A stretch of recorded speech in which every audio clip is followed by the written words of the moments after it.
तो श्रद्धा murder case में अब तक जो खुलासे हुए उससे ये तो साफ हो गया है कि श्रद्धा आफताब की क्रूरता का शिकार लंबे समय से हो रही थी। श्रद्धा से जुड़े हुए लोग अब मीडिया के सामने आने लगे हैं और इन तमाम लोगों से मिल रही जानकारी से यह भी साफ हो गया है कि श्रद्धा बेहद खुशमिजाज थी, लेकिन आफताब के जुल्मों की वजह से उसकी मौत हो गई। श्रद्धा के पुराने सहयोगियों ने जी न्यूज से एक्सक्लूसिव बातचीत की है। उन्होंने श्रद्धा की जिंदगी से जुड़े कई राजों से पर्दा उठाया। आप देखिए।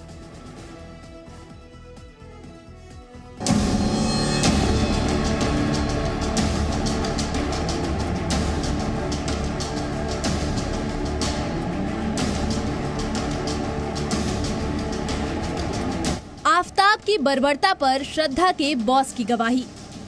ये तस्वीर श्रद्धा के साथ हुई उस हैवानियत का सबूत है जो आफताब ने उसके साथ की थी। और ये है करण बारी, जिनकी अगुवाई में श्रद्धा मुंबई में उन दिनों काम करती थी।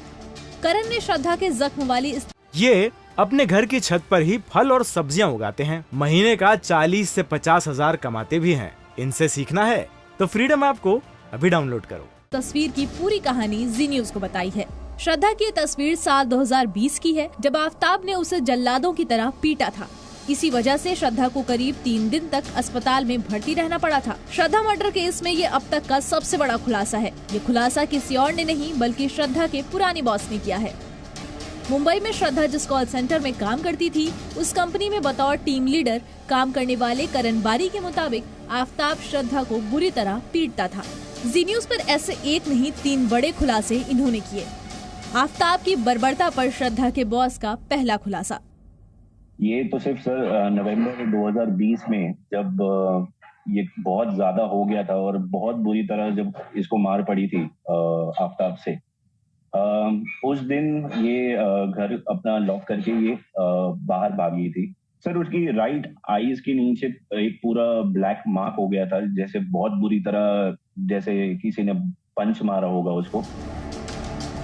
श्रद्धा के पुराने बॉस ने ये भी खुलासा किया कि श्रद्धा मारपीट की घटना की शिकायत पुलिस में करना चाहती थी, लेकिन आफताब और उसके परिवार ने श्रद्धा को ये भरोसा दिलाया कि दोबारा ऐसी घटना नहीं होगी और श्रद्धा आफताब और उसके घर वालों की इन्हीं बातों में आ गई। आफताब की बर्बरता पर श्रद्धा के बॉस का दूसरा खुलासा। श्रद्धा ने रिटर्न कंप्लेंट ऑलमोस्ट फाइल कर दी थी, लेकिन आफताब और उसके पेरेंट्स ने जब अश्योरेंस और गारंटी दी श्रद्धा को कि ये इंसिडेंट फिर से रिपीट नहीं होगा और आफताब तुरंत ही उस घर से निकल जाएगा और वो श्रद्धा से संपर्क में भी नहीं रहेगा, तब श्रद्धा ने डिसाइड किया कि इसको एक लड़के को एक दूसरा चांस देना चाहिए, सेकंड चांस देना चाहिए। इस वजह से उसने एफआईआर फाइल नहीं की। श्रद्धा पूरे दफ्तर में सबसे घुल मिल कर रहती थी। उसके नेचर की हर कोई तारीफ करता था, लेकिन जब आफताब उसकी जिंदगी में आया तो वो गुमसुम रहने लगी और देखते ही देखते उसका स्वभाव बदल गया। काफी वक्त बाद पता चला कि आफताब और श्रद्धा लिव इन रिलेशनशिप में रह रहे हैं। आफताब की बर्बरता पर श्रद्धा के बॉस का तीसरा खुलासा। अगर मैं आपको श्रद्धा के बारे में बताऊं तो शी वॉज वेरी लाइवली, बहुत चुलबुली लड़की थी, लेकिन ये जो ट्रॉमा और जो सारी सिचुएशन के थ्रू वो जा रही थी, उस वजह से कहीं ना कहीं उसके परफॉर्मेंस में भी प्रॉब्लम आ रही थी। उसकी जैसे फ्रेंड सर्कल्स है उनसे वो आइसोलेट होना शुरू हो गई थी, किसी से बहुत ज्यादा घुलना मिलना नहीं। जाहिर है श्रद्धा अपने साथ हो रही इन घटनाओं को मामूली समझकर बड़ी भूल कर बैठी थी। उसे पता नहीं था कि आफताब के मंसूबे इस हद तक गुजर जाएंगे कि उसकी जान चली जाएगी। ब्यूरो रिपोर्ट, जी मीडिया। श्रद्धा के पूर्व टीम लीडर करण बारी ने जिस लड़के को श्रद्धा की मदद के लिए कहा था, उसके साथ श्रद्धा के चैट से कई और अहम जानकारियां भी सामने आई। उस युवक का नाम राहुल राय है और उसने सामने आकर भी कई चौंकाने वाली बात बताई। जब श्रद्धा ने कहा था वो मुझे मार देगा, काले पॉलिथीन में पुलिस इस समय कुछ लेकर जा रही है। आज श्रद्धा वारकर इस दुनिया में नहीं है, लेकिन श्रद्धा को इस बात का एहसास बहुत पहले ही हो गया था कि जिस बेरहम शख्स को उसने दिल दिया है वो एक दिन उसकी जान ले लेगा। लेकिन फिर भी श्रद्धा आंख मूंदी रही। बात साल 2020 की है।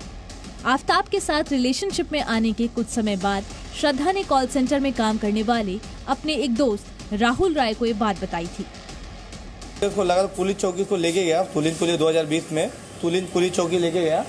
लेके जाने के बाद में उसको कंप्लेंट लिखवाया, FIR करवाया इनसे। FIR कराने के बाद में तो हॉस्पिटल बोला जाने के लिए, हॉस्पिटल एक्चुअली नहीं गई, तो हम लोग घर पे लेके आए उसको बोले मेरे को डर है, मुझे कभी मुझे जान से मार देगा, वैसा बोलने लगी। एक्चुअली मुझे डर है, इसने 3 से 4 बार मुझे मारा, मुझे गला दबाने की कोशिश किया।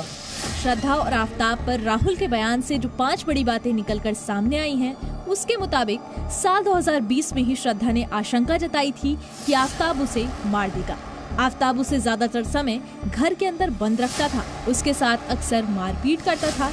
आफताब से वो इतनी डरी हुई थी कि चाहकर भी थाने में रिपोर्ट दर्ज कराने नहीं जा पाती थी।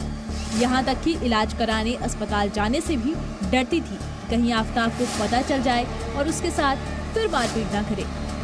उस दौरान श्रद्धा और राहुल के बीच हुई चैट का भी रिकॉर्ड पुलिस के पास है। इस चैट को देखने के बाद पता चलता है कि श्रद्धा आफताब के जाल में बुरी तरह फंस चुकी थी और उससे दूरी बनाना चाहती थी। अब चैट देखिए। श्रद्धा वारकर, देर से रिप्लाई के लिए सॉरी। श्रद्धा का दोस्त, कोई बात नहीं। श्रद्धा वारकर, कल उसके पेरेंट्स के घर जाने के बाद सब कुछ सुलझ गया। श्रद्धा वारकर, आज वो घर छोड़ देगा। श्रद्धा वारकर, लेकिन कल की पिटाई की वजह से मैं आज ऐसा नहीं कर पाऊंगी। मुझे लग रहा है मेरा BP लो है और मुझे गहरी चोट लगी है, एनर्जी नहीं बची है बेड से उठने की। श्रद्धा वारकर, मैं आज उसको बाहर निकाल कर रहूंगी। श्रद्धा वारकर, जिस तरह मैंने तुमको परेशानी में डाला है, जिस तरह सब कुछ हुआ, उसके लिए मैं माफी मांगती हूँ। श्रद्धा अपने ऊपर हो रहे जुल्मों को सहती रही। शायद इसी वजह से आफताब के हौसले बढ़ते गए। अपने साथ लगातार हो रही मारपीट की घटना से श्रद्धा डिप्रेशन की भी शिकार हो गई और आखिर में श्रद्धा की मौत कुछ इस तरह हुई कि आज पुलिस उसकी डेड बॉडी के टुकड़ों की तलाश में जंगलों की खाक छान रही है। श्रद्धा मर्डर केस की गुत्थी को सुलझाने के लिए दिल्ली पुलिस ने 17 नवंबर को एक बार फिर आफताब के घर पर धावा बोला। इस बार आफताब दिल्ली पुलिस की टीम के साथ मौजूद था। ये वीडियो आफताब को उसके घर ले जाने के वक्त का ही है। दिल्ली पुलिस ने आफताब के घर में मर्डर के सीन को एक बार फिर से रिक्रिएट किया ताकि कोई सुराग हाथ लग सके, लेकिन दिल्ली पुलिस को कोई खास सुराग हाथ नहीं लगा। दिल्ली से प्रमोद शर्मा और मुंबई से येशा कोटक के साथ ब्यूरो रिपोर्ट, जी मीडिया। ये अपने घर की छत पर ही फल और सब्जियां उगाते हैं, महीने का 40 से 50 हजार कमाते भी हैं। इनसे सीखना है तो फ्रीडम ऐप को अभी डाउनलोड करो।